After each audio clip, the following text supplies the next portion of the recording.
Hello everyone, welcome to crystal IQ knowledge. इस video में हम पढ़ेंगे क्लास 8 सिविक्स का चैप्टर 2 अंडरस्टैंडिंग सेक्युलरिज्म। तो इस चैप्टर में हम सेक्युलरिज्म के बारे में जानेंगे, सेक्युलरिज्म होता क्या है, इंडियन सेक्युलरिज्म के बारे में भी पढ़ेंगे थोड़ा सा, और फिर उसके बाद में फ्रांस की सेक्युलरिज्म से हम कंपेयर भी करेंगे। ओके, तो अगर आप एक इमेजिन करते हैं अपने आप को हिंदू या फिर मुस्लिम, आप यूएस में रह रहे हैं, ठीक है, और फिर वहाँ पर ना बहुत सारे क्रिश्चियन फंडामेंटलिज्म चलता है। मतलब वहाँ पर बहुत ज़्यादा पावरफुल है, क्रिश्चियन जो डोमिनेट करते हैं वहाँ पर। ओके, तो क्या होता है कि आप यूएस के सिटीज़न तो हैं, फिर भी आपको कोई भी जो किराए पर घर नहीं देता है ना, तो इससे आपको कैसा फ़ील होगा, डिस्क्रिमिनेटेड फ़ील होगा, और इससे आपको नाराज़गी भी ज़ाहिर होगी, है ना, आप नाराज़ भी हो जाओगे। What if you decided to complain against that discrimination, अगर आप डिसाइड करते हो कि कंप्लेन करेंगे इस डिस्क्रिमिनेशन के अगेंस्ट, और फिर आपको बोल दिया जाता है कि आप इंडिया वापस चले जाओ, तो क्या इससे आपको गुस्सा नहीं आएगा? अगर आपने कंप्लेन किया डिस्क्रिमिनेशन के अगेंस्ट और आपको बोल दिया गया जाओ इंडिया वापस चले जाओ, तो आपको गुस्सा आएगा, है ना। तो ये जो गुस्सा है दो फॉर्म लेगा। या तो ये एक फॉर्म ये होगा कि आप रिएक्ट करोगे और बोलोगे कि क्रिश्चियन जो है उनको भी सेम ट्रीटमेंट मिलना चाहिए जहाँ पर हिंदू मुस्लिम होते हैं, जैसे जैसे कि हिंदू मुस्लिम को मिल रहा है जहाँ पर क्रिश्चियन होते हैं, तो सेम डिस्क्रिमिनेशन उनके साथ भी होना चाहिए। एक तो ये वाला निकल के आएगा गुस्सा में, आपका जो फीलिंग होगी, है ना, जहाँ पर भी हिंदू मुस्लिम मेजॉरिटी में है वहाँ पर क्रिश्चियन के साथ में भी सेम ट्रीटमेंट होना चाहिए। दूसरा ये जो हुआ, ये बदले की भावना हो गई। ओके, फॉर्म ऑफ रिटेलिएशन हो गया। और you might take the view that there should be justice for all. तो एक और व्यू आ सकता है कि आप सोचो कि सभी लोगों के लिए जस्टिस होना चाहिए। You may fight stating that no one should be discriminate against on the grounds of their religious practices. तो मतलब कि दूसरा फॉर्म क्या निकल के आया कि आप जो है सभी लोगों के लिए जस्टिस के लिए बात करोगे और फाइट करोगे कि किसी के साथ भी डिस्क्रिमिनेशन नहीं होना चाहिए उनके रिलीजियस प्रैक्टिसेस और या फिर बिलीफ के बेसिस पे। Okay, this statement runs on the assumption that all forms of domination related to religion should end. तो ये जो है स्टेटमेंट हमें बताती है कि कोई भी फॉर्म का डोमिनेशन नहीं होना चाहिए किसी भी रिलीजन। तो ये जो है मेन क्वालिटी है सेक्युलरिज्म की, कि किसी भी रिलीजन का डोमिनेशन नहीं होना चाहिए। ओके, सेक्युलरिज्म जो होता है separation of state from religion होता है। मतलब कि जो गवर्नमेंट है वो कोई भी जो गवर्नमेंट है ना, उसके ऊपर कोई एक रिलीजन डोमिनेशन नहीं होगा, किसी भी एक रिलीजियस ग्रुप जो है या फिर गवर्नमेंट जो है एक रिलीजन को बस फॉलो नहीं करेगी। तो ऐसा नहीं होना चाहिए, डोमिनेशन नहीं होना चाहिए किसी एक रिलीजन के साथ में। रिलीजन का मतलब कि क्योंकि बाकी लोगों के साथ में फिर डिस्क्रिमिनेशन होता है, क्योंकि हर कंट्री में कई जो धर्म के कई जो प्रैक्टिसेस फॉलो करने वाले बिलीफ वाले लोगों के रहते हैं ना। ये ग्लोबलाइज्ड वर्ल्ड है, कोई भी एक ऐसी कंट्री नहीं है जहाँ पर सारे लोग एक ही रिलीजन के रहते हो, है ना। तो इसलिए इक्वालिटी और जस्टिस की ज़रूरत होती है, मतलब ज़रूरी होता है। इन दिस चैप्टर, इस चैप्टर में हम बहुत सारी चीज़ें जानने को मिलेंगी, इंडिया के कंटेक्स्ट में भी हम देखेंगे। हिस्ट्री में हमें कई सारे एग्जाम्पल मिलते हैं डिस्क्रिमिनेशन के, एक्सक्लूजन के एंड परसिक्यूशन के। हिस्ट्री में ना, जैसे अगर आप हिस्ट्री पढ़ते हैं तो हमको क्या जानने को मिलता है, हिस्ट्री से हम जानते हैं कि क्या क्या गलतियाँ करी हैं पहले पास्ट में और आगे ऐसा नहीं होना चाहिए, है ना। तो हिस्ट्री से हमें सीखना चाहिए बहुत कुछ। तो हिस्ट्री में बहुत सारे एग्जाम्पल मिलते हैं जिसमें भेदभाव भी किया गया लोगों के साथ में, एक्सक्लूजन भी किया गया, है ना, उनको अलग थलग छोड़ा गया, और उनके साथ में जो मारा भी गया उनको on the ground of religion, क्योंकि वो दूसरे धर्म से बिलोंग करते थे। तो ऐसा भी हुआ था उनके साथ में, जैसे कि यहाँ पर एग्जाम्पल भी दिया हुआ है। ज्यूस जो हैं उनको हिटलर ने परसिक्यूट किया था जर्मनी में। ज्यूस जो हैं वो अलग धर्म के लोग थे, तो जो हिटलर था ना वो रेसिज्म को बहुत ज़्यादा फॉलो करता था। वो ना जो ज्यूस थे ना उन सबको मार दिया था उसने, मतलब मिलियंस ऑफ, मतलब लाखों लोगों को मारा था उसने, जो इसने हिटलर ने, ठीक है, परसिक्यूशन कर दिया गया था उनका। जैसे कि चाइना भी कर रहा है अभी, पता है, जो जिंगजियान रीजन पड़ता है, जैसे ये वाला रीजन है ना अपना जम्मू एंड कश्मीर का, तो यहाँ पर जो चाइना कंट्रोल करके रखा है 1962 की वॉर में, जो उसने यहाँ पर कंट्रोल कर लिया था। ओके, तो यहाँ पर जो है ना इधर और आगे वाले रीजन में, यहाँ पर जो है जिंगजियान रीजन कहते हैं इसको। तो यहाँ पर जो है उइघुर कम्युनिटी रहती है। उइघुर कम्युनिटी एक मुस्लिम माइनॉरिटी कम्युनिटी है, तो चाइना जो है उनको बिल्कुल भी पसंद नहीं करता है, उनको जो है मारता है, उनके कैंप लगाता है कंसंट्रेशन। तो बहुत सारे लोगों को वहाँ पर वो अपनी आज़ादी से अपनी ज़िंदगी नहीं जी सकते। जैसे कि म्यांमार में रोहिंग्या कम्युनिटी है, तो म्यांमार में रोहिंग्या कम्युनिटी को, जो मुस्लिम कम्युनिटी थी, और म्यांमार में जो जैसे कि रोहिंग्या कम्युनिटी है, तो वहाँ पर ना वो लोग नहीं रह सकते, तो उन लोगों को वहाँ से मार मार के भगा दिया गया। तो रोहिंग्या बहुत सारे रिफ्यूजी आ गए थे बांग्लादेश में, इंडिया में, और आसपास की कंट्री में बहुत सारे रिफ्यूजीज चले गए थे। ऐसे ही पाकिस्तान में भी होता है, जो माइनॉरिटी होते हैं हिंदू, तो उनको मारा जाता है। ओके, तो कई सारी कंट्रीज़ हैं जहाँ पर एक एक रिलीजन डोमिनेट करता है, ठीक है, या फिर जो लीडर होता है ना कंट्री का, उसकी आइडियोलॉजी वो सोचता है कि दूसरे रिलीजन वाले अच्छे नहीं, तो वो बाकी लोगों के साथ में फिर गलत करता है। तो ऐसे भी एग्जांपल आपको देखने को मिलते हैं, है ना। Now however Jewish state of Israel, जैसे कि आप जूइश स्टेट इज़राइल की देखो, वो ट्रीटमेंट सेम ट्रीटमेंट और treat its own Muslim and Christian minorities quite badly. तो यहाँ पर भी ऐसा ही गलत ट्रीटमेंट दिया जाता है ना, मुस्लिम्स और क्रिश्चियंस को, जो कि ये इज़राइल में। तो हर देश में अलग अलग, जहाँ पर कोई रिलीजन डोमिनेट करता है यहाँ पर, जहाँ पर या फिर कोई सरफिरा जो इंसान है, ठीक है, और वो पसंद नहीं करता है दूसरे रिलीजन को, और वो अगर लीडर है कंट्री का, तो वो दूसरे लोगों को फिर मारता है, ठीक है, माइनॉरिटीज़ के ऊपर अत्याचार होता है। हमने आपको कई सारे एग्जाम्पल्स दिए उसके, है ना, चाइना का, ओके, पाकिस्तान का, अफ़गानिस्तान का भी एग्जाम्पल आप देख सकते हो। अफ़गानिस्तान में भी जो बहुत सारी जो हिंदू कम्युनिटी या फिर जो सिख हैं या फिर जो शिया हैं, तो उनके साथ भी बहुत ज़्यादा जो अत्याचार करते हैं अफ़गानिस्तान में तालिबान वाले, है ना। तो वो टेररिस्ट का राज हो गया है वहाँ पर, है ना। तो सऊदी अरेबिया में देखो, अगर non Muslims are not allowed to build a temple, church etcetera. अगर सऊदी अरेबिया में देखो, यहाँ पर भी एक रिलीजन डोमिनेट करता है ना। तो यहाँ पर जो नॉन मुस्लिम हैं, दूसरे धर्म के जो लोग हैं, उनको अपना मंदिर बनाने का या फिर चर्च बनाने का अधिकार नहीं है। Nor they can gather in public places for prayer. तो मतलब वो पब्लिक प्लेस है, इकट्ठा भी नहीं हो सकते प्रेयर करने के लिए, अगर उनका कोई त्यौहार वगैरह भी है, कुछ भी है तो, है ना। इन ऑल द, अगर आप अपने इंडिया का एग्जांपल देखो ना, तो सारे धर्म के लोग अपनी फ्रीडम एंजॉय करते हैं। हमारे फंडामेंटल राइट्स जो हैं, उसमें आर्टिकल 25 से 28 तक हमको जो है फ्रीडम ऑफ रिलीजन दिया गया है ना। तो संविधान ने ही हमें ये अधिकार दिया है, लेकिन अपनी फ्रीडम के साथ साथ दूसरों की फ्रीडम की भी रिस्पेक्ट करनी होती है ना। हम अपनी फ्रीडम के लिए किसी और को हार्म नहीं पहुंचा सकते, तो ये भी रहता है, ठीक है। तो गवर्नमेंट के पास में पावर भी होती है कि वो रीज़नेबल रिस्ट्रिक्शंस लगा सके अगर आप कुछ गलत एक्टिविटी कर रहे हो तो, है ना। तो ये भी होता है। तो in the above all example, अगर आपने जितने भी एग्जाम्पल देखे, member of one religious community either persecute और discriminate against the member of other religious community. तो मेंबर जो एक रिलीजियस कम्युनिटी अगर डोमिनेट कर दी है, तो बाकी सारे लोगों के साथ पर डिस्क्रिमिनेशन होता है, और उनके साथ में ऐसा भी हो सकता है कि उनको मारा जाए, है ना, उनको ख़त्म कर दिया जाए। तो ये भी होता है। The act of discrimination take place more easily when one religion given official recognization by the state at the expense of other religion.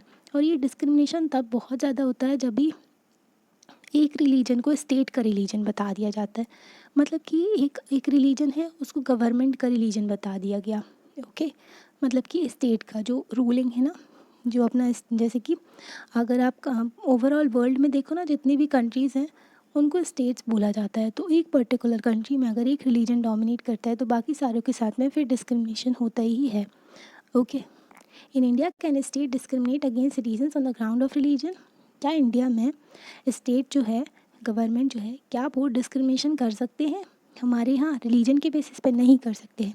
हम कोर्ट में जा सकते हैं, हम गवर्नमेंट के ख़िलाफ़ आवाज़ उठा सकते हैं अगर ऐसा कुछ होता है तो, है ना। हमारी मीडिया भी पकड़ लेती है उस बात को, फिर वो लोग जो है गवर्नमेंट को बहुत ज़्यादा बोलते हैं, फिर अपोजिशन भी आ जाती है पार्टी, है ना। तो बहुत सारी चीज़ें हो जाती है अगर ऐसा कुछ होता है तो। आर्टिकल 15 में बोला गया है प्रोहिबिशन ऑफ डिस्क्रिमिनेशन। आर्टिकल 15 में बोला गया है क्या? Prohibition of discrimination on the grounds of religion, sex, caste, place, ठीक है, प्लेस ऑफ बर्थ, है ना। तो कई सारे बेसिस पे आप डिस्क्रिमिनेशन नहीं कर सकते हैं, आर्टिकल 15 में बोला गया है। What is secularism? अब सेक्युलरिज्म का मतलब क्या होता है, हमने कई सारी चीज़ें जान ली कि किसी भी रिलीजन का डोमिनेशन नहीं होना चाहिए, स्टेट भी कोई पर्टिकुलर रिलीजन डोमिनेट ना करे स्टेट पर, है ना। तो प्रीवियस चैप्टर में हमने पढ़ा था कि how Indian constitution contains fundamental rights that protect us against the state power as well as against tyranny of the majority. हमने पिछले चैप्टर में पढ़ा था फंडामेंटल राइट्स के बारे में, जो कि बताते हैं कि हमको प्रोटेक्ट करते हैं स्टेट से, जो उनकी पावर है, ठीक है।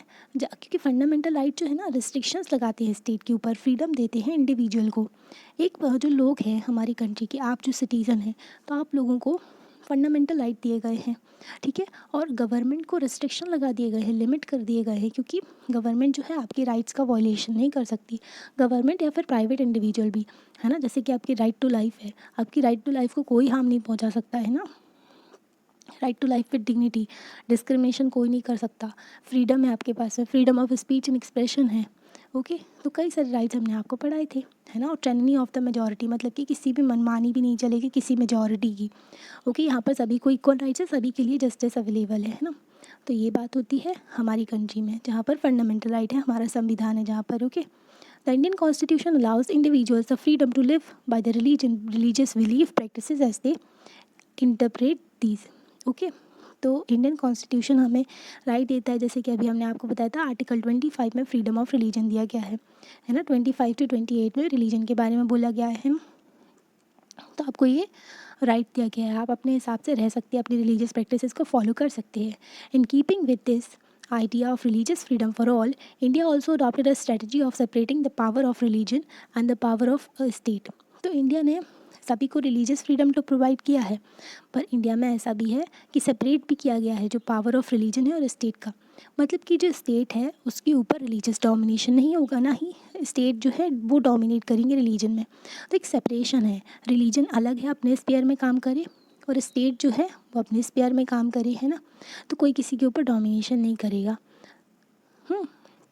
पर हमारे यहाँ ऐसा भी होता है, हमारे यहाँ पॉजिटिव सेक्युलरिज्म बोला जाता है एक्चुअली में, और जो वेस्ट में जो कंट्रीज़ है उनका जो है वो जो है नेगेटिव सेक्युलरिज्म बोला जाता है, क्योंकि हमारे यहाँ बहुत ज़्यादा डाइवर्सिटी है ना। तो हम पूरा सेक्युलर जो सेपरेट नहीं कर सकते गवर्नमेंट जो स्टेट है और उसको रिलीजन को, क्योंकि ना रिलीजन जो है वो बहुत इंपॉर्टेंट है हमारी कंट्री में। अगर देखें तो लोग बहुत ज़्यादा डीपली कनेक्टेड होते हैं रिलीजन से, है ना, जो धर्म से अपने, तो एकदम सेपरेशन नहीं कर सकते। इसलिए अगर कोई बुरी रिलीजियस प्रैक्टिसेस होती है, जैसे कि अगर आप देखो तो अनटचेबिलिटी जो होती थी तो उसको हो गया, सती प्रथा हो गई, है ना, या फिर ट्रिपल तलाक हो गया, तो कई सारी जो गलत प्रैक्टिसेस होती थी, तो स्टेट के पास में पावर होती है कि वो इंटरवेन करे, ठीक है, और वो गलत प्रैक्टिसेस को हटा दे सोसाइटी से, है ना। तो एक पावर होती है स्टेट की कि वो प्रमोट भी कर सकते हैं रिलीजन को, मतलब इक्वल रिस्पेक्ट देनी है सारे रिलीजन को, एक पर्टिकुलर को आप बड़ा चढ़ा के नहीं बता सकते, है ना, सारे रिलीजन को साथ में लेकर के चलना है। और एक पावर होती है स्टेट की कि वो इंटरवीन भी कर सकते हैं, ठीक है, इस रिलीजन के मैटर में जाकर के बोल भी सकते हैं अगर कोई गलत प्रैक्टिस चलती है, क्योंकि गवर्नमेंट का काम है कि लोगों का वेलफेयर करना, उनके साथ में कोई भेदभाव ना हो, उनके साथ में गलत ना हो, ये भी इंश्योर करना, है ना। तो इसलिए जस्टिस के लिए, इक्वालिटी के लिए वो गलत प्रैक्टिसेस को हटा भी सकते हैं, है ना। तो हमारे यहाँ ये कंसेप्ट चलता है। और अगर वेस्ट में देखो आप, जो वेस्टर्न कंट्रीज़ हैं, तो वहाँ पर जैसे कि यूरोप हो गया, यूएस हो गया, तो वहाँ पर ना जो रिलीजन है ना और स्टेट है उनका स्ट्रिक्ट सेपरेशन चलता है, कोई भी किसी के भी स्पेयर में बोल नहीं सकता, है ना। तो सेक्युलरिज्म का मतलब क्या हो गया, refers to this separation of religion from state. Secularism का मतलब हुआ separation of religion from state, state और रिलीजन का separation. Why it is important to separate religion from state. ये इंपॉर्टेंट क्यों है कि आप एक रिलीजन को स्टेट से, रिलीजन्स को जो स्टेट है उससे सेपरेट क्यों करो।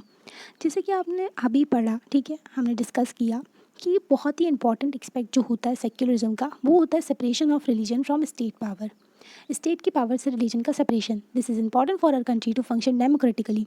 और ये बहुत इंपॉर्टेंट होता है कि रिलीजन और स्टेट का सेपरेशन हो अगर हमारी कंट्री को जो डेमोक्रेटिकली फंक्शन करना है। डेमोक्रेटिकली मतलब कि जो पीपल का रूल है ना, लोगों का शासन होना चाहिए। Almost all countries of the world will have more than one religious group living in them.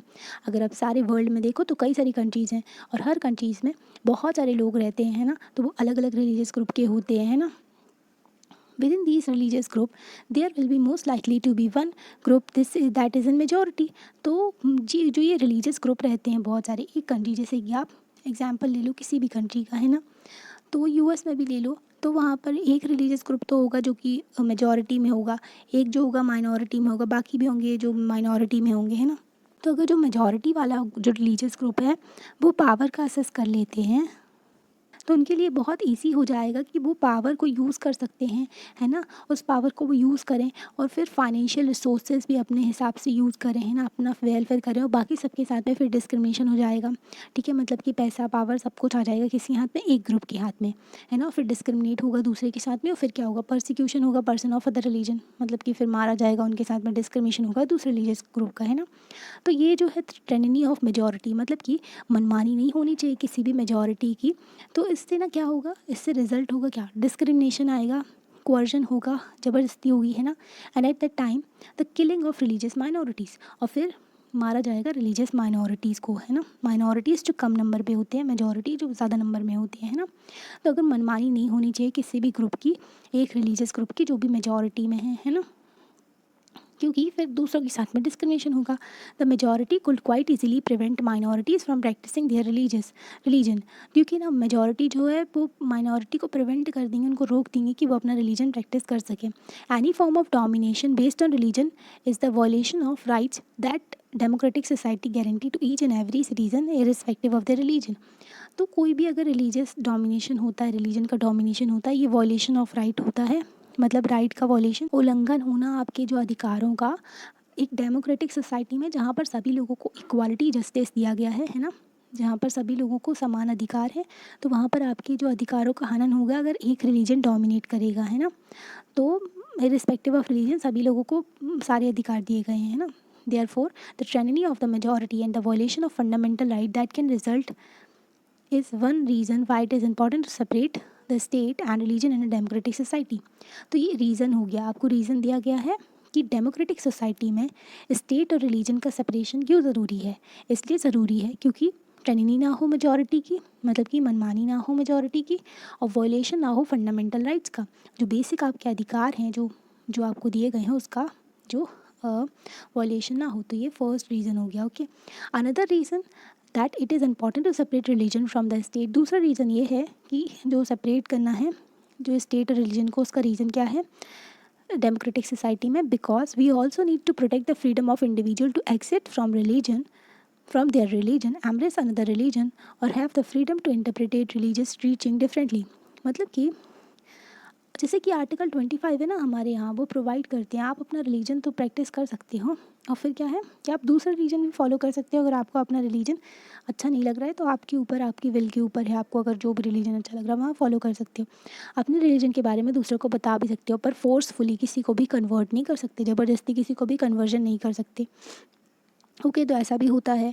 तो अगर आप सेपरेट करते हो ना रिलीजन और स्टेट को, और इंडिविजुअल के जो राइट हैं उसको भी प्रोटेक्ट होता है, जैसे कि फ्रीडम होती है इंडिविजुअल की कि वो अपने रिलीजन को छोड़ करके दूसरे रिलीजन को फॉलो कर सके और अपने हिसाब से अपने रिलीजन को इंटरप्रेटेट भी कर सके, है ना, मतलब बता सके। हम अपने रिलीजन की अपनी टीचिंग्स को अलग तरीके से बता सकते हैं। जैसे कि एक ग्रुप हो गया रिलीजियस, वही रिलीजन के लोग हो गए कि जो वो हैं डिस्क्रिमिनेशन करते हैं वेमेन के साथ में। ओके, उसी रिलीजन के जो लोग हैं वो डिस्क्रिमिनेशन नहीं करते हैं वेमेन के साथ में। तो वो जो हैं क्या हो गया, ये जो है डिफरेंटली रिलीजियस टीचिंग को इंटरप्रिटेट करना अपने हिसाब से, अपने व्यू दे करके। एक बात के कई सारे मतलब हो सकते हैं, तो इन्होंने अलग मतलब बताया, एक ने इन्होंने अलग मतलब बताया, तो ये भी आप कर सकते हो, है ना। To understand this point better, आप इस पॉइंट को अच्छे से समझना चाहते हैं तो हम एक ना प्रैक्टिस ऑफ अनटचेबिलिटी का एग्जांपल लेते हैं। ओके, ये सेकेंड रीज़न हो गया, आपको ये फर्स्ट ऊपर वाला था। ओके, तो हम इसका एग्जांपल लेते हैं अनटचेबिलिटी का। You might feel that you dislike this practice within Hinduism, therefore you want to try and reform it. आपको ये प्रैक्टिस बिल्कुल अच्छी नहीं लगती है, छुआछूत वाली जो होती है ये प्रैक्टिस, जो कि कुछ लोगों को बहुत ज़्यादा डिस्क्रिमिनेट किया जाता है और बोलते हैं कि अगर इनको छू लिया तो हम पॉल्यूट हो जाएंगे, हम गंदे हो जाएंगे, है ना। तो ये वाली जो प्रैक्टिस है हमारे यहाँ जो पहले बहुत ज़्यादा चली करती थी हमारी कंट्री में, हमारे भारत में। ओके, बहुत ज़्यादा डिस्क्रिमिनेशन होता था लोगों के साथ में। अभी हमारे संविधान में आर्टिकल 17 प्रोवाइड किया गया। देखा, जो भी हमारे पास में जो भी गलतियाँ हुई हैं और जो भी गलत चीज़ें लोगों के साथ में हुई हैं वो दोबारा ना हो, इसलिए हमारे संविधान में कई सारे प्रोविज़न रखे गए हैं, है ना। तो हर चीज़ का एक रीज़न होता है। तो जैसे कि आर्टिकल 17 में बोला गया एबोलिशन ऑफ अनटचेबिलिटी, ठीक है, तो मतलब कि अनटचेबिलिटी का एबोल्यूशन होना, को जो कास्ट के बेसिस पे होती है ना अनटचेबिलिटी, तो वो बिल्कुल नहीं होनी चाहिए और लोगों को इक्वल अधिकार मिलना चाहिए, समान अधिकार मिलना चाहिए। और एक क्राइम है अनटचेबिलिटी को प्रैक्टिस करना। अगर कोई लीडर जो है ना, कोई पॉलिटिकल लीडर अगर अनटचेबिलिटी को प्रैक्टिस करता है, किसी इंसान के साथ में बहुत ज़्यादा डिस्क्रिमिनेशन करता है, तो उसके ऊपर केस लग जाते हैं। वो एक क्राइम है क्योंकि, है ना, और वो डिस्क्वालीफाई हो जाता है इलेक्शन लड़ने के लिए। ओके, तो ऐसा भी होता है ना। तो हिंदुइज्म में देखो तो प्रैक्टिस जो है हमको अच्छी नहीं लगती अगर आपको, ठीक है, और इसको ना क्या करना है, इसको रिफॉर्म करना है, इसको बदलना है आपको, है ना। However, if state power were in the hand of those Hindus who support untouchability, अगर स्टेट में जो पावर है, जैसे कि गवर्नमेंट में अगर वो लोग हैं जो कि अनटचेबिलिटी को सपोर्ट करते हैं, तो वो लोग क्या करेंगे इसको जो है, then do you think that you will easy you will have an easy task to try and change this। तो क्या आपको लगता है कि आपके लिए ये इजी टास्क होगा कि आप इसको चेंज कर सको? बिल्कुल नहीं कर सकते चेंज, है ना। अगर आप एक डोमिनेंट ग्रुप जो है जो कि अनटचेबिलिटी को मतलब प्रमोट करता है और आप सोचते हो कि ये गलत प्रैक्टिस है, ये नहीं होनी चाहिए, और इन लोगों के पास में पावर है, ठीक है, तो आप जो है बहुत ज़्यादा आपको जो है रेजिस्टेंस फेस करना पड़ेगा, क्योंकि बहुत ज़्यादा लोग आपको अपोज़ करेंगे, है ना, कि आप ऐसा नहीं कर सकते, क्योंकि आप जो है ना, आप मेंबर होके भी उनकी कम्युनिटी के, और आप जो है उनकी अलग सोच प्रमोट कर रहे हो, है ना, अलग आपकी थिंकिंग है, आप इक्वालिटी चाहते हो, लोगों को समान अधिकार देना चाहते हो, तो लोग इस बात को एक्सेप्ट नहीं करेंगे। पता, कोई भी चेंज होता है ना, थोड़ा सा प्रॉब्लम लेके आता है, थोड़ी सी चैलेंजेस आते हैं उसमें, पर लॉन्ग टर्म बहुत अच्छा होता है ना। जैसे कि ना, सती प्रथा भी जब बंद की गई थी ना, फिर भी फॉलो करते थे लोग उसको। मतलब लोग जो हैं वो पसंद ही नहीं करते हैं कोई अच्छी चीज़ आती है तो, है ना, मतलब कि कोई गलत चीज़ बंद होती है तो ये भी होता है। Okay, these members who have control of state power might say there is only one interpretation of Hinduism and that you do not have freedom to interpret this differently। तो जो पावर में है ना, वो लोग क्या करेंगे, वो अपनी पावर को बनाए रखना चाहेंगे। अब वो कहेंगे कि यही होता है रिलीजन जो है। अगर आपने सोचा कि हिंदुज़म में कोई एक प्रैक्टिस है जो कुछ भी है, तो मतलब कि तो ना आप जो है उसको बदलना चाहते हो। ओके, आप इसको अलग नज़रिए से देख रहे हो, पर बाकी सारे लोग इसको अलग नज़रिए से देख रहे हैं, तो वो बोलेंगे कि यही होता है और ऐसा ही होता है, तुम इसको बदल नहीं सकते हैं ना, और ना ही अपने हिसाब से तुम इसको इंटरप्रेटेट कर सकते हो, अपने हिसाब से इसको आप दूसरे नज़रिए से देख करके अपना व्यू नहीं रख सकते। तो ये जो है ना, ये ना हो, इसलिए जो है सेपरेट करना ज़रूरी है स्टेट को रिलीजन से। ठीक है, कि आप जो है कोई भी जो है इंडिविजुअल जो है उसको फ्रीडम है कि वो अपने रिलीजन को छोड़ के दूसरे रिलीजन को भी प्रैक्टिस कर सकता है, और ठीक है, और कोई रिलीजन को नहीं प्रैक्टिस करे उसकी फ्रीडम है वो, है ना, और अपने रिलीजन जो है उसको डिफरेंट तरीके से इंटरप्रिटेट भी कर सकते हैं अपनी समझ के हिसाब से, है ना, तो ये भी फ्रीडम होती है। ये देखो एक पिन, ये जो है ड्राइंग बनाई है किसी ने। ओके, अब व्हाट इज़ इंडियन सेक्युलरिज्म। अब हम भारत के जो सेक्युलरिज्म के बारे में जानते हैं। सेक्युलरिज्म को धर्मनिरपेक्षता कहते हैं हिंदी में। ओके, तो Indian secularism, Indian constitution mandate that Indian state भी सेक्युलर। हमारा कॉन्स्टिट्यूशन कहता है कि इंडियन जो स्टेट है वो सेक्युलरिज्म होना चाहिए। हालांकि हमारे यहाँ जो इंडियन सेक्युलरिज्म जो वर्ड है ना, सॉरी, जो वर्ड है ना सेक्युलरिज्म, तो सेक्युलरिज्म जो वर्ड है वो हमारे यहाँ पहले संविधान में नहीं था, पर हाँ हमारे यहाँ जो ऐसे प्रोविजंस है जो कि हमारे देश को सेक्युलर बनाते थे, पर 42nd अमेंडमेंट ही किया गया। अमेंडमेंट मतलब कि चेंज किया गया हमारे कॉन्स्टिट्यूशन में। तो 1976 में 42nd अमेंडमेंट को मिनी कॉन्स्टिट्यूशन भी बोलते हैं, क्योंकि इसमें बहुत सारे चेंजेस किए गए थे। 1976 इमरजेंसी के टाइम पर नेशनल इमरजेंसी लगी हुई थी 1975 से 76 77 तक। ओके, तो इसमें बोला गया था, सेक्युलरिज्म वर्ड को ऐड कर दिया गया था हमारे प्रियम्बल में, कि हमारी कंट्री जो है सोशलिस्ट सेक्युलर डेमोक्रेटिक रिपब्लिक होगी। सोशलिस्ट होगी, सेक्युलर होगी, डेमोक्रेटिक होगी, रिपब्लिक होगी, है ना, मतलब कि इसमें सेक्युलर वर्ड ऐड किया गया था, सोशलिस्ट और सेक्युलर वर्ड ऐड किया गया था, है ना, और इंटीग्रिटी वो जो ऐड किया गया था हमारे कॉन्स्टिट्यूशन में 42nd अमेंडमेंट करके। तो सेक्युलरिज्म वर्ड डाला गया बाद में, पर हमारे यहाँ पहले से ही हमारा भारत जो था सेक्युलर था। हमारे यहाँ right to freedom of religion है। ओके, और स्टेट जो है उसका कोई पर्टिकुलर रिलीजन नहीं हो सकता, है ना, और जो हमारे सुप्रीम कोर्ट है ना, उन्होंने भी बोला था कि सेक्युलरिज्म जो है एक बेसिक फीचर है हमारे कॉन्स्टिट्यूशन का। जो बोमई केस था उसमें बोला था उन्होंने कि सेक्युलरिज्म जो है एक केस होते हैं ना, तो अलग अलग, तो सुप्रीम कोर्ट जो है उसमें बताते हैं कि ऐसा ऐसा वो अपना डिसीजन देते हैं ना, तो तब बताते हैं, है ना। तो उसमें बोला गया था सेक्युलरिज्म जो है हमारे यहाँ जो बेसिक फीचर है हमारे कॉन्स्टिट्यूशन का, है ना, इसको वॉयलेट नहीं किया जा सकता। मतलब कि इसको जो है अगर गवर्नमेंट चेंज भी करती है ना, तो फिर जुडिशरी आ जाएगी, और जुडिशरी जो है फाइनल इंटरप्रिटेटर है कॉन्स्टिट्यूशन की। मतलब कि कॉन्स्टिट्यूशन में क्या लिखा है और उसका क्या मतलब है, ये जो पावर है जुडिशरी के पास में है फाइनल, कि वो बताएंगे कि उसमें क्या होता है ना। फिर according to constitution only secular state can realise its object to ensure the following. तो सेक्युलर स्टेट के कई सारे ऑब्जेक्टिव होते हैं, जैसे कि that one religious community does not dominate another. मतलब कि एक रिलीजन कम्युनिटी का डोमिनेशन नहीं होना चाहिए, है ना, कि एक रिलीजन की कम्युनिटी डोमिनेट, मतलब कि एक जो है वो भारी ना पड़े किसी और कम्युनिटी के ऊपर, है ना, बाकी सारों के ऊपर, है ना, तो उनका वर्चस्व ना हो एक कम्युनिटी का, है ना। तो ऐसा होना चाहिए, मतलब कि सभी लोग इक्वल तरीके से रहे, है ना। तो ये फर्स्ट ऑब्जेक्टिव हो गया। सेकंड होता है that some members do not dominate other member of the same religious community. अब क्या होता है, एक रिलीजियस कम्युनिटी है और एक दूसरी रिलीजियस कम्युनिटी है ना। तो ऐसा हो सकता है कि ये वाली रिलीजियस कम्युनिटी इसके ऊपर डोमिनेट करे, तो ये नहीं होना चाहिए। और ऐसा भी हो सकता है कि इन्हीं सी रिलीजियस कम्युनिटी में बहुत सारे ग्रुप हैं, तो एक ग्रुप ये जो है कुछ लोग जो हैं दूसरे लोगों के ऊपर डोमिनेट कर रहे हैं, तो ये भी नहीं होना चाहिए। तो इंटर रिलीजियस और इंटर रिलीजियस डोमिनेशन नहीं होना चाहिए सेक्युलरिज्म में। ये जो है कि एक कम्युनिटी दूसरी कम्युनिटी के ऊपर डोमिनेट नहीं करेगी, ये जो है इंटर रिलीजियस डोमिनेशन होता है ना, ये नहीं होना चाहिए। और एक ही कम्युनिटी के अंदर ही डोमिनेशन कर रहे हैं कुछ लोग, ठीक है, जो भारी पड़ रहे हैं दूसरों के ऊपर, तो वो भी नहीं होना चाहिए, जिसको इंटर रिलीजियस डोमिनेशन कहते हैं, ये भी नहीं होना चाहिए। That state does not enforce any particular religion, not take away the religious freedom of individual। मतलब कि स्टेट जो है एक रिलीजन को फॉलो ना करे, उसके पीछे ना लगा रहे, है ना, तो ये भी होता है। और जो है किसी भी इंडिविजुअल की रिलीजियस फ्रीडम को हार्म ना करे, ठीक है, तो ये भी होता है ना, उसको रिलीजियस फ्रीडम को किसी भी जो इंडिविजुअल की नहीं ले सकता स्टेट। तो ये जो है ऑब्जेक्टिव्स हैं सेक्युलरिज्म के, सेक्युलर स्टेट के। The Indian state works in the various way to prevent the above domination. अब ये तीन जो आपने देखे, तो इंडियन स्टेट कई सारे तरीक़ों से काम करते हैं कि डोमिनेशन ना हो, है ना। First, it uses a strategy of distancing itself from religion. एक स्ट्रेटजी तो होती है हमारे जो गवर्नमेंट की, कि वो जो है अपने आप को एक डिस्टेंस मेंटेन करके रखते हैं रिलीजन से, क्योंकि ज़्यादा भी पास में जाओ ना तो फिर वो रिलीजन भी डोमिनेट करने की कोशिश करते हैं ना। वहाँ के जो लीडर्स होते हैं वो भी सोचते हैं कि हम पावर में आ जाए, है ना। सब लोग अपने आप को ऊपर उठाना चाहते हैं और पावर सीकिंग होता है हर इंडिविजुअल, है ना, मतलब पावर के पीछे पड़े रहते हैं, ठीक है। तो ये भी नहीं होना चाहिए, ये बोला जाता है यहाँ पर, है ना, पावर सीकिंग होते हैं तो वो पीछे पड़े रहते हैं पावर के। तो पहला तो होता है कि अपने आप को डिस्टेंस बना के रखना रिलीजन से।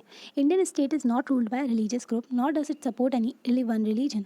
तो इंडियन स्टेट जो है वो ना तो कोई रिलीजन ग्रुप जो है, कोई धर्म का कोई एक ग्रुप जो है वो रूल कर रहा है वहाँ पर, ना ही जो गवर्नमेंट है, जो स्टेट है हमारे यहाँ, तो वो एक रिलीजन को सपोर्ट करते हैं ना। तो ऐसा भी नहीं होता है।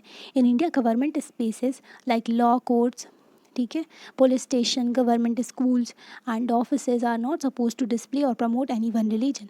तो इंडिया जो गवर्नमेंट की जो प्लेसेस है ना, जैसे कि कोर्ट हो गए, पुलिस स्टेशन हो गए, है ना, गवर्नमेंट स्कूल हो गए, तो यहाँ पर एक पर्टिकुलर रिलीजन को प्रमोट नहीं किया जाएगा, है ना।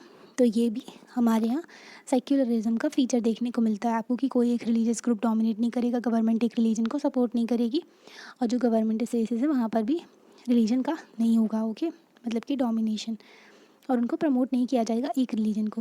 अब यहाँ पर देखो एग्जाम्पल दिया गया है, स्टोरी दी गई है। In government school in Seemapur student wants to celebrate a religious festival. तो गवर्नमेंट स्कूल था एक, तो वहाँ पर सीमापुर में बच्चे चाहते थे कि वो रिलीजियस फेस्टिवल को सेलिब्रेट करें। Sir there is a big religious festival next month. उन्होंने बोला एक रिलीजियस जो त्यौहार है, ठीक है, जो कि अगले महीने, we have never celebrated in the school, can we do this year. तो इसने पूछा क्या हमने कभी भी सेलिब्रेट नहीं किया है स्कूल में रिलीजियस फेस्टिवल, तो क्या हम इस साल कर सकते हैं। तो जो सर थे ना, उन्होंने क्या बोला, I am afraid that isn't that possible Rekha. तो उन्होंने बोला रेखा ये पॉसिबल नहीं है ना, क्योंकि गवर्नमेंट स्कूल है ये, और गवर्नमेंट स्कूल में एक रिलीजन को प्रमोट नहीं कर सकते हैं ना। We can not give importance to any one religion. तो हम जो इम्पोर्टेंस नहीं दे सकते एक रिलीजन को, प्राइवेट स्कूल में कर सकते हो आप, क्योंकि प्राइवेट जो है एक पर्टिकुलर जो ग्रुप का हो सकता है ना, तो वहाँ पर गवर्नमेंट स्कूल में ये सब नहीं कर सकते आप, एक रिलीजन को सेलिब्रेट नहीं कर सकते, है ना, स्कूल की प्रीमाइसेस में। Most religious festivals are public holidays. और जैसे भी हम देखते हैं हमारे यहाँ रिलीजियस फेस्टिवल होता है तो हमारे यहाँ हॉलीडे दिया जाता है ना, छुट्टी रहती है, गवर्नमेंट देती है, that we can celebrate these at home, ताकि हम इसको घर में अपना सेलिब्रेट कर सकें। I have never thought of this way. मतलब उन्होंने जो ये लड़का था ना, इससे पहले ऐसा कुछ नहीं सोचा था। I guess we can always celebrate it outside the school. उन्होंने बोला मुझे मतलब इन बच्चों ने बोला कि मुझे नहीं लगा था ऐसा कुछ भी होता है, ठीक है, मतलब ऐसा मैंने सोचा नहीं था, ठीक है, क्योंकि एक रिलीजियस ग्रुप का सेलिब्रेशन होना फिर अफेक्ट होता ना, जो भी आपको पढ़ा है सेक्युलर फीचर है ना, तो वही बात है।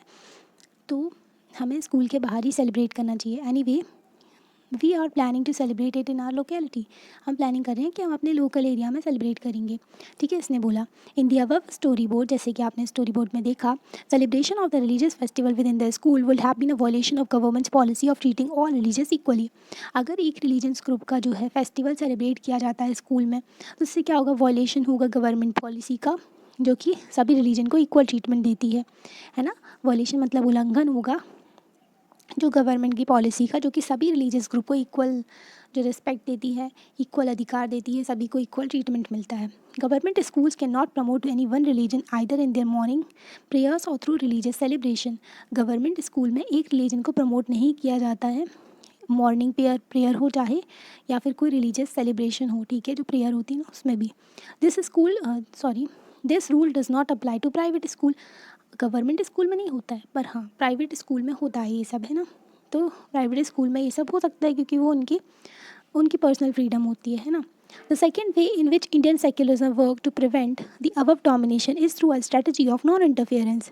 सेकेंड वे कि इंडियन सेक्युलरिज्म जो है जिसमें इंडियन सेक्युलरिज्म वर्क करता है कि वो प्रिवेंट कर सके, रोक सके, जो बचा सके अपने आप को कि जो डोमिनेशन ना हो किसी रिलीजन का। तो ये जो होता है नॉन इंटरफेरेंस, कि इंटरफेयर ही नहीं करो उनके डोमेन में, है ना, वो अपने में काम करें, हम अपने में काम करें। This means that in order to respect the sentiment of all religion and not interfere with religious practices, the state can make certain exception for particular religious communities। मतलब कि वो अपने अपने डोमेन में एंजॉय करें, है ना, और स्टेट भी इंटरफेयर ना करे। और स्टेट जो है कुछ एक्सेप्शन भी दे देता है कुछ रिलीजियस कम्युनिटी को, है ना, जैसे कि अमरनाथ यात्रा होती है ना, ये दूसरा एग्जाम्पल हो गया कि जो हज यात्रा होती है स्टेट उसको भी सपोर्ट करते हैं, अमरनाथ यात्रा होती है उसको भी सपोर्ट करते हैं, मतलब कि सभी रिलीजन को इक्वली रिस्पेक्ट करते हैं ना। और नॉन इंटरफेरेंस वाला भी प्रोविज़न होता है, और कुछ रिलीजियस कम्युनिटी को एक्सेप्शन भी दिए जाते हैं क्योंकि उनके जो फॉलो करते हैं ना वो प्रैक्टिस। जैसे कि a group of friend who have recently bought a scooter are meeting to go to ride together. इन्होंने जो स्कूटर ख़रीदा है, ठीक है, और वो सोच रहे हैं कि राइड पर जाएंगे हम। तो उसने बोला, जो हेलमेट वाला बंदा था उसने बोला कि I hope you have a helmet. तो उसने पूछा इससे, हाँ मेरे पास मतलब तुम्हारे पास हेलमेट होगा। You know the law in Delhi requires that you wear, और मतलब कि जो दिल्ली में लॉ है उसके हिसाब से आपको हेलमेट पहनना कंपलसरी है। Why aren't you wearing a helmet, तो आप हेलमेट क्यों नहीं पहने हो, ठीक है, तो क्या तुम्हारे ऊपर फ़ाइन लग जाएगा, है ना, फिर तुम्हें फ़ाइन होना है क्या, फाइन ठीक है, मतलब इनके ऊपर फ़ाइन लग जाएगा अगर ये हेलमेट नहीं पहनेंगे। तो ये पंजाबी है ना, सरदार हैं, तो don't worry I will not be fine. तो इन्होंने बोला तुम परेशान मत हो, मेरे ऊपर फ़ाइन नहीं लगेगा। तो इसने बोला, यही परमजीत तुम्हारे ऊपर फ़ाइन क्यों नहीं लगेगा। तो परमजीत ने बोला, सिख के लिए पगड़ी पहनना उनका इम्पॉर्टेंट है उनके रिलीजन में, है ना, सिख जो हैं वो पगड़ी पहनते हैं ना, उनके रिलीजन में इम्पॉर्टेंट होता है। द गवर्नमेंट जो है, गवर्नमेंट इनको फोर्स नहीं कर सकती कि हेलमेट पहने, पगड़ी के ऊपर हेलमेट नहीं पहन सकते, है ना, तो उनको फोर्स नहीं कर सकते, तो गवर्नमेंट ने इनको फ्रीडम दी हुई है। इन द अबव स्टोरी बोर्ड जैसे कि आपने देखा, परमजीत एक सिख हैं, है ना, does not have to wear the helmet, और उनको हेलमेट पहनने की ज़रूरत नहीं है, क्योंकि this is because Indian state recognise that bearing a pagdi the turban is central to a Sikh religious practices. मतलब कि रिलीजन प्रैक्टिसेस के अंडर क्या इंक्लूडेड है ये भी इम्पॉर्टेंट होता है, क्योंकि अगर वो चीज़ बहुत ज़्यादा इंक्लूडेड है उनके रिलीजन में तो उसको फिर स्टेट जो एक्सेप्शन दे देता है, उनको जो राइट दे देता है कि आप इसको फॉलो कर सकते हैं, है ना। तो ये भी होता है कि रिलीजियस है कि सिख में पगड़ी पहनना उनका सेंट्रल जो उनकी सिख रिलीजियस प्रैक्टिसेस है उसका एक पार्ट होता है। And in order to not to interfere with this allows an exception in the law. तो लॉ में एक इनको जो है छूट दी गई है ना, कि वो जो है पहन सकते हैं पगड़ी, है ना, और इंटरफेयर नहीं करते हैं जो स्टेट जो है इनके रिलीजियस प्रैक्टिसेस में। The third way in which Indian secularism work to prevent the domination listed earlier is through a strategy of non intervention. एक हो गया नॉन इंटरफेरेंस, एक हो गया नॉन इंटरवेंशन, और एक हो गया जो कि सभी रिलीजन को इक्वली ट्रीटमेंट करना है, इक्वल ट्रीटमेंट देना उन सभी को। बट वे क्या है कि डोमिनेशन जो है इंडियन सेक्युलरिज्म को प्रिवेंट करना है अगर डोमिनेशन को, तो स्ट्रेटजी ऑफ इंटरवेंशन। अब इसमें strategy of intervention, non intervention हो गई, अब इंटरवेंशन मतलब कि गवर्नमेंट इसमें स्टेप ले सकती है।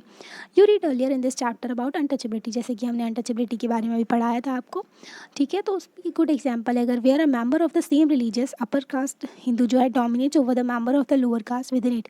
सेम रिलीजियस ग्रुप है हिंदू, ठीक है, उनमें जो अपर कास्ट वाले हैं अपने आप को जो अपर का समझते हैं, बहुत ऊंचा समझते हैं, वो जो लोअर कास्ट है जो थोड़े लोगों को वो लोग अपने से नीचे समझते हैं, तो उनके साथ में डिस्क्रिमिनेट करते हैं, उनके ऊपर डोमिनेशन करते हैं, है ना, उनके ऊपर भारी पड़ते हैं, है ना। तो in order to prevent this religious based exclusion and discrimination, अगर आपको इसको जो प्रिवेंट करना है, इसको रोकना है, जो कि ये जो रोकना है, इसको ख़त्म करना है, जो ये अलग थलग छोड़ा जा रहा है लोगों को और उनके साथ में भेदभाव हो रहा है, उसको लोअर कास्ट को, सो कॉल्ड लोअर कास्ट को। तो इंडियन कॉन्स्टिट्यूशन जो बैन करते हैं अनटचेबिलिटी को, हमने आपको भी बताया था आर्टिकल 70 में बैन करते हैं अनटचेबिलिटी को। In this instance the state is intervening in religion in order to end a social practice that it believes discriminate and excludes and that violates the fundamental right of lower caste who are the citizen of this country। मतलब कि state जो है intervene करते हैं religion में ताकि ऐसी social practice को, मतलब कि स्टेट जो है बोलते हैं रिलीजन के अंदर या फिर अपना जो है रिलीजन के अंदर जा कर के उस जो प्रैक्टिस को हटा सकते हैं, है ना। अंदर जा करके नहीं, मतलब स्टेट के पास में पावर होती है कि कोई भी गलत प्रैक्टिस है उसको हटा सके, है ना। तो जैसे कि ये सोशल प्रैक्टिस चलती थी सोसाइटी में, तो ये जो है बहुत ज़्यादा भेदभाव करती थी लोगों के साथ में, और ये क्या करती थी, उल्लंघन करती थी फंडामेंटल राइट्स का, जो कि बाकी सारे लोग हैं हमारी कंट्री में, है ना, जो अनटचेबिलिटी के नाम पर उनके साथ में भेदभाव होता था। तो स्टेट ने इसको ख़त्म कर दिया। Similarly to ensure that laws relating to equal inheritance rights are respected, the state may have to intervene in the religious based personal laws of the community। So personal laws होते हैं हर religion के, जैसे कि marriage से related, है ना, property में जो दिया जाता है हिस्सा, वो भी हमारे यहाँ जैसे कि अपने यहाँ ना ऐसा होता है, पूरी कंट्री में होता है तो मैक्सिमम ही, कि जो लड़कियाँ होती हैं ना उनको प्रॉपर्टी में अधिकार नहीं दिया जाता। इसलिए हमारे यहाँ देखें तो लड़कियों के पास में बहुत कम प्रॉपर्टी होती है ना, उनके नाम पर बहुत कम होती है। इसलिए गवर्नमेंट प्रमोट भी करती है कि लड़कियों के नाम पर होनी चाहिए प्रॉपर्टी, है ना। तो ये जो है स्टेट जो है इंश्योर करते हैं कि जो इक्वल इनहेरिटेंस राइट मिले, मतलब कि जो इनहेरिटेंस होता है ना, जैसे कि माता पिता की जो भी उनको मिलता है बच्चों को उनकी प्रॉपर्टी वगैरह, तो सभी लोग जो उनके बच्चे हों सभी को मिले, है ना, चाहे लड़का हो चाहे लड़की हो। स्टेट जो है उसमें इंटरवेन कर सकती हैं, बोल सकती हैं, जो पर्सनल लॉज होते हैं कम्युनिटीज़ के, है ना, जैसे कि ट्रिपल तलाक वाला इशू हो गया था, तो वो पर्सनल चीज़ में आता है, पर वो वॉयलेशन कर रहा था, बहुत सारी औरतों के अधिकारों का हनन कर रहा था। इसलिए फिर जो स्टेट जो है उसमें अंदर जा कर के बोल सकते हैं इसमें कि आप ऐसा नहीं कर सकते, क्योंकि इससे अधिकारों का हनन हो रहा है लोगों के, क्योंकि स्टेट का काम है प्रोटेक्ट करना लोगों को, है ना, उनके अधिकारों को। अब जो स्टेट इंटरवेंशन करते हैं ना, तो वो एक सपोर्ट के फॉर्म में भी हो सकता है ना। सपोर्ट के फॉर्म में कैसे, the Indian constitution grant the right to religious communities to set up their own schools and colleges. तो इंडियन कॉन्स्टिट्यूशन राइट भी देते हैं, जो अधिकार देते हैं कुछ रिलीजियस कम्युनिटीज़ को जो माइनॉरिटीज़ में होते हैं, कि वो अपना स्कूल्स और कॉलेजेस को सेटअप कर सकें।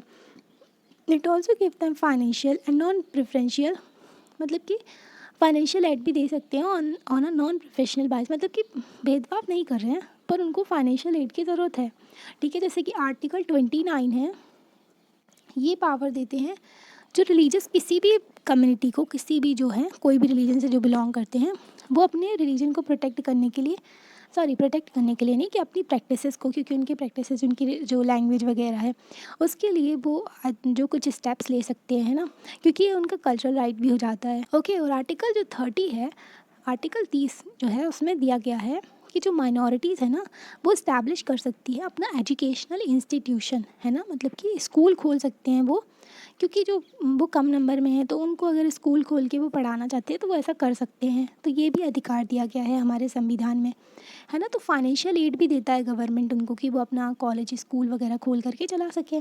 In what way is Indian secularism different from that of the other democratic country. हमने भारत की सेक्युलरिज्म के बारे में जाना। अब हम देखते हैं अदर डेमोक्रेटिक कंट्री जैसे कि यूएस हो गया, फ्रांस हो गया, उनसे कैसे डिफरेंस है, डिफरेंट है हमारा, है ना।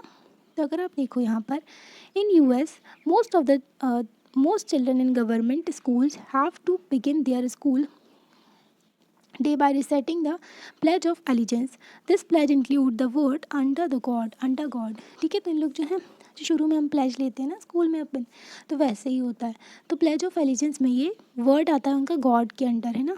It was established more than 60 years ago that government school students are not required to recite the pledge if it is a conflict with their religious belief। तो 60 साल पहले जो है ये ना जब शुरू हुआ था गवर्नमेंट स्कूल, तो उसमें ही बोल दिया गया था कि जो प्लेज नहीं लेनी पड़ेगी बच्चों को अगर उनके रिलीजियस बिलीफ को जो है उससे अफेक्ट होता है। अगर आपका कोई भी जो गवर्नमेंट जो बोलती है जो स्कूल में प्लेज बोली जाती है उससे, है ना। डिस्पाइट दिस, इसके बावजूद there have been several legal challenges objecting to the praise under the God. तो कई सारे जो लीगल चैलेंजेस होते हैं कि जो मतलब कि कोर्ट में ले जाते हैं बात को, ठीक है, कि अंडर गॉड क्यों बोला गया है, इससे वॉलेट होता है जो separation of state and church का, क्योंकि जो यूएस में है ना वहाँ पर भी स्ट्रिक्ट सेपरेशन चलता है, ना गवर्नमेंट इंटरफेयर कर सकती है ना स्टेट एंड जो रिलीजन इंटरफेयर कर सकता है एक दूसरे के स्पेयर में। तो गवर्नमेंट स्कूल में ऐसे कैसे बोल सकते हैं ना, तो ये कॉन्फ्लिक्ट चलता है वहाँ पर, ठीक है। And that first amendment of the US constitution guarantee, तो उनके फर्स्ट अमेंडमेंट में जो ये दिया गया है, ठीक है, तो जो वॉलेशन ना हो, जो सेपरेशन ऑफ स्टेट और जो चर्च है वहाँ पर चर्च ही बोलते हैं क्योंकि ज़्यादातर जो है क्रिश्चियन लोग रहते हैं ना वहाँ पर। तो इस फोटो में दिखाया गया है कि वो जो है प्लेज ले रहे हैं वो लोग, ठीक है। सम ऑफ द अबव, यहाँ से हमें देखना था, ठीक है, जो इंडियन सेक्युलरिज्म और डेमोक्रेटिक जो कंट्रीज़ हैं दूसरी वर्ल्ड की, तो उनमें डिफरेंस क्या है। Some of the above objectives are similar to those that have been included in the constitution of secular democratic countries in the parts of the world. तो कुछ ऑब्जेक्टिव जो हमने अभी पढ़े थे, ठीक है, कि इंटर रिलीजियस और इंटर रिलीजियस डोमिनेशन नहीं होना चाहिए, ठीक है। तो कुछ ऑब्जेक्टिव जैसे कि हमने पढ़े थे, तो वो बाकी कॉन्स्टिट्यूशन जो है डेमोक्रेटिक कंट्री के, जो सेक्युलर डेमोक्रेटिक कंट्रीज़ हैं वहाँ पर भी ये चीज़ें हैं। For example the first amendment of the US constitution prohibits legislature from making laws respecting and establishment of religion और that prohibit the free exercise of religion. First amendment है ना यूएस के कॉन्स्टिट्यूशन में, पहला जो अमेंडमेंट किया गया, पहला चेंज किया गया था, तो उसमें बोला गया था कि यूएस में जो है ना लेजिस्लेचर जो है उनको रोका गया था कि वो जो है रिस्पेक्ट नहीं करेंगे किसी भी इस्टेब्लिशमेंट जो रिलीजन की है, मतलब कि कोई भी जो रिलीजन जो चीज़ है जो भी इस्टेब्लिश किया गया है तो उसका रिस्पेक्ट नहीं करना उनको, है ना। और रोका भी गया है कि कोई भी इंसान जो है फ्रीली वहाँ पर ऐसे बाहर प्रैक्टिस नहीं कर सकता। तुम्हारा पर्सनल स्पेयर है, अपने पर्सनल में जा कर के रिलीजन प्रैक्टिस करो, बाहर नहीं कर सकते, है ना। तो वहाँ पर इतना स्ट्रिक्ट चलता है। हमारे यहाँ तो बहुत सारे, अगर भारत में देखो तो हर महीने मतलब त्यौहार ही होते हैं और रिलीजियस ग्रुप जो होते हैं अलग अलग, तो उनके जुलूस वगैरह सब निकलता है ना, सब सेलिब्रेट करते हैं अपने यहाँ। तो कितना डिफरेंट है यूएस में, है ना। वहाँ पर एकदम प्रोहिबिटेड है, पब्लिक प्लेसेस पे ऐसा कुछ भी नहीं होता है, फ्रांस में भी। What is meant by the word establishment is that legislature cannot declare any religion as a official religion. Establishment का मतलब यहाँ ये पर है, मतलब कि एक रिलीजन जो रिस्पेक्ट नहीं करना है किसी एक रिलीजन की, है ना। तो द वर्ड इस्टेब्लिशमेंट का मतलब है लेजिस्लेचर जो है, जो वहाँ पर लॉ बनाने वाले हैं ना, वो किसी एक रिलीजन को जो स्टेट का ऑफिशियल रिलीजन नहीं बता सकते कि जो कंट्री का ये वाला रिलीजन है, ठीक है, तो फिर वो डेमोक्रेटिक कंट्री कहलाएगी ही नहीं, है ना। तो ऐसा नहीं हो सकता है। Nor can give the preference to one religion, ना ही एक रिलीजन को ये प्रेफरेंस दे सकती है, मतलब कि जो स्पेशल जो treatment. In US the separation between state and religion means the neither the state nor religion can interfere in the affairs of one another, ठीक है। तो यूएस हो गया वहाँ पर, ये जो है गवर्नमेंट हो गया, ठीक है, गवर्नमेंट, और ये जो हो गया रिलीजन, तो ना तो ये इसमें इंटरफेयर कर सकते हैं ना तो ये इंटरफेयर कर सकते हैं ना। तो सबका जो काम करो अलग अलग ऐसा होता है वहाँ पर। There is one significant way in which Indian secularism different from the dominant understanding of secularism as practice in the US of United States of America. तो एक जो अगर आप देखो तो बहुत ही इंपॉर्टेंट जो अगर आप डिफरेंस देख सकते हो इंडियन सेक्युलरिज्म का एंड जो यूएस के सेक्युलरिज्म का, कि ये जो है स्ट्रिक्ट सेपरेशन होता है हमारे यहाँ। अगर आप देखो जो वहाँ पर प्रैक्टिस होता है और हमारे यहाँ जो प्रैक्टिस होता है, तो जैसे कि यूएस में बहुत ज़्यादा स्ट्रिक्ट सेपरेशन होता है रिलीजन का एंड द स्टेट का, ठीक है, अमेरिका में। तो इंडियन सेक्युलरिज्म जो है वहाँ पर हमारे यहाँ ना ऐसा नहीं है एकदम स्ट्रिक्ट सेपरेशन, है ना। हमारे यहाँ अगर कुछ गलत प्रैक्टिस होती है ना रिलीजन में, तो गवर्नमेंट उसमें इंटरवेन करती ही है, क्योंकि फिर लोगों के अधिकारों की बात आ जाती है ना। तो हमारे इतना स्ट्रिक्ट जो सेपरेशन नहीं होता है। Indian constitution intervene in the Hindu religious practices in order to abolish untouchability. हमारे संविधान ने इंटरवेन कर दिया था जो रिलीजियस प्रैक्टिसेस के अंदर बोल दिया था, है ना, कि आर्टिकल 17 में कि एबोलिशन ऑफ अनटचेबिलिटी नहीं होनी चाहिए, है ना। तो ये बोल दिया गया, तो हमारे यहाँ इंटरवेन कर दिया गया रिलीजन के अंदर। रिलीजियस प्रैक्टिसेस अगर गलत होंगी, लोगों का अधिकार का वॉयलेशन करेंगे, तो गवर्नमेंट के पास में अधिकार है कि वो उसको ख़त्म कर सके। In Indian secularism though the state is not strictly separate from religion, it does maintain a principal distance with religion। मतलब कि इंडियन सेक्युलरिज्म में स्टेट जो है स्ट्रिक्टली सेपरेट तो नहीं है हमारे यहाँ रिलीजन से, मतलब कि बहुत ज़्यादा सेपरेशन नहीं है, पर हाँ एक डिस्टेंस तो मेंटेन करके रखते हैं हमारे यहाँ की, एक पर्टिकुलर रिलीजन को ज़्यादा एक पर्टिकुलर रिलीजन, कोई एक रिलीजन है उसको ज़्यादा बढ़ा चढ़ा के भी नहीं बताते हैं, है ना। तो डिस्टेंस भी मेंटेन करके रखते हैं और इंटरवेन करते हैं जब नेसेसरी होता है, जब ज़रूरत होती है। This means that any interference in religion by the state has to be based on the ideas laid out in the constitution। इसका मतलब है अगर गवर्नमेंट जो है उनको इंटरफेयर करना है स्टेट में, स्टेट में नहीं रिलीजन में, मतलब कि जो स्टेट है अगर वो इंटरफेरेंस करते हैं किसी भी रिलीजियस प्रैक्टिसेस में, है ना, किसी भी चीज़ पे अगर बोलते हैं तो वो जो है कॉन्स्टिट्यूशन के आइडियल्स को फॉलो करना चाहिए। मतलब कि जैसे कि अनटचेबिलिटी को बैन किया क्योंकि हमारे कॉन्स्टिट्यूशन में ऐसा दिया गया था, हमारे कॉन्स्टिट्यूशन में इक्वालिटी की बात की गई है ना, डिस्क्रिमिनेशन नहीं होना चाहिए इसकी बात की गई है। तो ये हमारे आइडियल्स हैं हमारे कॉन्स्टिट्यूशन के, तो इसको फॉलो करते हुए जो इस प्रैक्टिस को ख़त्म किया गया था, है ना। तो इंटरफेयर तभी कर सकते हैं स्टेट जब हमारी कॉन्स्टिट्यूशन आइडियल से रिलेटेड कुछ बात होती है ना। These ideal serve as a standard through which we can जज वेदर द स्टेट इज़ और is not behaving according to secular principle. और इन आइडियल के बेसिस पे हम जज करते हैं कि स्टेट क्या सेक्युलर है, बिहेव कर रहा है सेक्युलरिज्म की तरफ, सेक्युलर प्रिंसिपल की तरफ, है ना, कि नहीं कर रहा है। क्योंकि किसी एक रिलीजन का डोमिनेशन नहीं होना चाहिए, सेक्युलर वैल्यू है हमारे यहाँ की। The Indian state is secular and works in various ways to prevent religious domination. हमारा जो भारत है, हमारा जो इंडियन स्टेट है वो सेक्युलर है और वेरियस कई तरीके से काम करते हैं कि किसी भी रिलीजियस डोमिनेशन ना हो, किसी भी रिलीजन की डोमिनेशन ना हो, है ना। हमारे भारत जो है, हमारा संविधान जो है, हमारे भारत का कॉन्स्टिट्यूशन जो है वो सभी लोगों को फंडामेंटल राइट देते हैं जो कि बेस्ड है कि इस पे सेक्युलर प्रिंसिपल पे बेस्ड है। However this is not to say that there is no violation of these rights in Indian society. ऐसा तो नहीं कह सकते कि हमारे यहाँ कोई भी जो अधिकारों का हनन नहीं होता है, हमारी इंडियन सोसाइटी में होता है, ठीक है। पर लोगों को अगर पता होता है ना उनकी राइट्स का वायलेशन हो रहा है तो वो कोर्ट में जा सकते हैं। अपने अधिकारों को पता होना इसलिए बहुत ज़रूरी होता है ना, फंडामेंटल राइट। अभी आप देखो हमारी कंट्री में आधे से ज़्यादा लोगों को पता ही नहीं होगा फंडामेंटल राइट होते क्या है, मौलिक अधिकार होते क्या हैं, है ना। उनको अपने अधिकारों के बारे में पता ही नहीं है क्योंकि हमारे यहाँ एजुकेशन भी अच्छे से नहीं दी जाती है, बच्चों को पढ़ाया भी नहीं जाता है ना। तो ये भी प्रॉब्लम होती है, ठीक है। तो ऐसा तो नहीं हो सकता कि वॉलेशन ना हो हमारे यहाँ जो अधिकारों का, जो लोगों के, है ना, होता है, कुछ कुछ वॉलेशन होता है। Indeed it is precisely because such violation happen frequently that we need a constitutional mechanism to prevent them from happening. हमें ये तो होता है, जो वॉलेशन भी होता है प्रिंसिपल्स का कई सारी कॉन्स्टिट्यूशन के, पर हमको एक कॉन्स्टिट्यूशनल मैकेनिज्म की ज़रूरत होती है ताकि हमें जो ये सब होता है ना, हमारे यहाँ वॉलेशन होती है राइट्स की, तो ये ना हो। और हमारे संविधान में ये सब दिया गया है। The knowledge that such rights exist make us sensitive to their violation. अगर आपके पास में नॉलेज है कि आपके पास में ऐसा अधिकार है, ठीक है, तो इससे क्या होगा, अगर आपके पास में आपको नॉलेज होगा, आपके अधिकारों के बारे में पता, तो आप उस चीज़ के बारे में सेंसिटिव हो जाओगे और आपको पता चलेगा कि ये वॉलेट हो रहे हैं हमारे राइट। जैसे हमने आपको पढ़ाया आर्टिकल 15 जो है उसमें प्रोहिबिशन ऑफ डिस्क्रिमिनेशन है, आपके साथ में कोई भेदभाव नहीं कर सकता। तो आपको पता है अगर आपके साथ में कोई ऐसे करता है तो आप उसको बता सकते हो, भारत के संविधान में ऐसा लिखा हुआ है और आप ऐसा नहीं कर सकते, है ना। तो वो भी सोचेगा अरे मुझे तो पता ही नहीं था, है ना। तो ये चीज़ भी होती है कि वॉलेशन नहीं होना चाहिए राइट में। वो अलग बात होती है कि कोर्ट में जाना भी बहुत डिफ़िकल्ट होता है हमारे यहाँ, है ना, क्योंकि वहाँ केस जाना, फिर वकील भी बहुत ख़राब होते हैं ना, लूटते हैं, तो वो भी डिफरेंट चीज़ होती है। पर हाँ, हमारे यहाँ अगर किसी भी राइट का वॉलेशन होता है तो आप कोर्ट में जा सकते हो डायरेक्टली, सुप्रीम कोर्ट और हाई कोर्ट में, अगर फंडामेंटल राइट का वॉलेशन होता है ना। And enable us to take action when these rights are violated. तो मतलब अगर किसी वॉलेशन होता है ना किसी राइट का, तो आप एक्शन ले सकते हो। फंडामेंटल राइट का अगर वॉलेशन होता है तो आप डायरेक्टली सुप्रीम कोर्ट या फिर हाई कोर्ट में जा सकते हो, है ना। इन फरवरी 2004 अब यहाँ पर फ्रांस का दिया गया है। तो फ्रांस में ना एक लॉ लाया गया था जिसमें बैन कर दिया गया था कि स्टूडेंट जो है कोई भी रिलीजियस जो सिंबल होते हैं ना उनके, वो सब नहीं पहन सकते। जैसे कि मुस्लिमों में जो हेड स्कार्फ पहना जाता है, स्कार्फ बांधते हैं ना, वो ज्यूइश में कैप वगैरह पहनी जाती है, क्रिश्चियन में क्रॉसेस पहनी जाती है, तो ये सब नहीं हो सकता है। फ्रांस में एक लॉ लाया गया, ठीक है। स्टूडेंट्स जो हैं वो नहीं पहन सकते, जो स्कूल वगैरह है वहाँ पर, है ना, मतलब कि स्टूडेंट पहन के आया करते थे ये सब, है ना।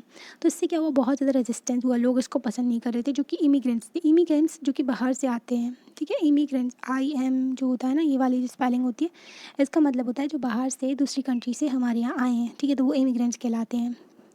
Who are mainly from the former French colonies of Algeria. वो लोग जो है अल्जीरिया, टूनीशिया, मोरक्को, ये अफ्रीका में पड़ते हैं, अफ्रीकन कॉन्टिनेंट में, ठीक है। तो ये लोग वहाँ से आए थे फ्रांस में, कॉलोनीज़ थी ये फ्रेंच की, मतलब कि फ्रांस ने यहाँ पर रूल किया था, ठीक है। तो यहाँ पर इनके लोग जो हैं जब फ्रांस में गए तो ऐसा नहीं कर सकते, ये सब नहीं पहन सकते, ये सब लॉ बनाए गए थे फ्रांस में। In 1960s France had faced a shortage of worker and therefore had provided visa for these immigrants to come and work in the country. जब फ्रांस में बहुत ज़्यादा शॉर्टेज हो गई थी काम करने वाले लोग, वर्कर की, तो ना फिर उन्होंने वीज़ा मतलब वीज़ा दिए गए थे इन इमिग्रेंट्स को, अल्जीरिया, टूनीशिया, मोरक्को से, कि वो लोग आएँ और काम करें, है ना।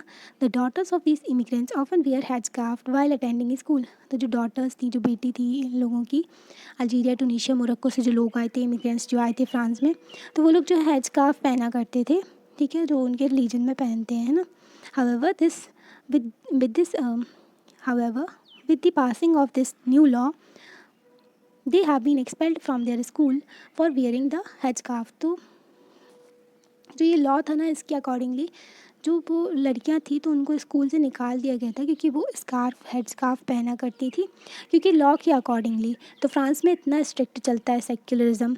ओके, अभी चैप्टर हो गया है कंप्लीट। आपको कैसा लगता है आप लाइक करके बता सकते हैं, और चैनल को सब्सक्राइब भी कर सकते हो, अपने फ्रेंड्स के साथ में शेयर कर सकते हैं। थैंक यू, मिलते हैं नेक्स्ट चैप्टर में। ओके।